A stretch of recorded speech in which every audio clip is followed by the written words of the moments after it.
Jewish Alliance is gathered, and believers from all over Israel are gathered in the pavilion to lift up the name of Yeshua.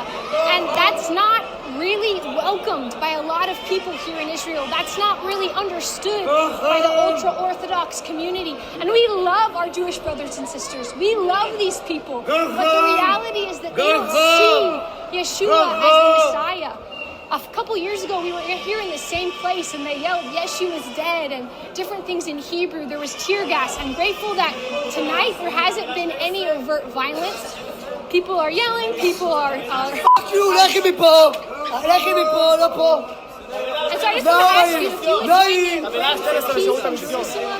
if you would join me in praying for there to be restoration in this land, that the God of Abraham, Isaac, and Jacob would be...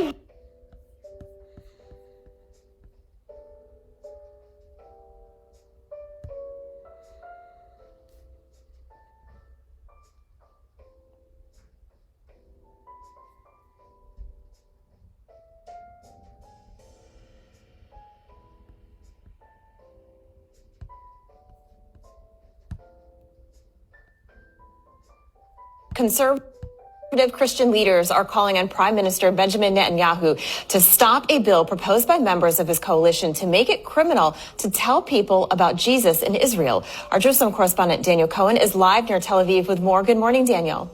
Good morning, Allison. Good morning, everyone.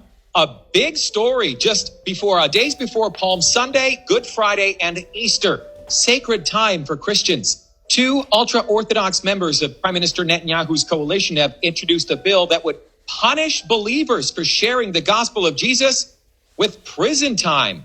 United Torah Judaism Knesset members Moshe Gafni and Yaakov Asher introduced legislation last week, making it illegal to share in conversation or produce content online, in print, or by mail. Their explanation of the bill emphasizes a warning to stop Christians in particular. The punishment, 1 year in prison or 2 years for sharing with someone under the age of 18. Joel Rosenberg is the host of the Rosenberg Report and editor-in-chief of All Israel News. He's also a Jewish follower of Jesus. Obviously, Jewish people don't agree with Christians, evangelicals or others, about who Jesus is. Right? We all know that there's a theological difference, but evangelical Christians and other Christians have been so supportive of Israel and the Jewish people. So to silence, to muzzle, and gag even Israelis like myself and others to say, you can't talk to another person about your faith and why you believe it, that is terrible. That is not freedom.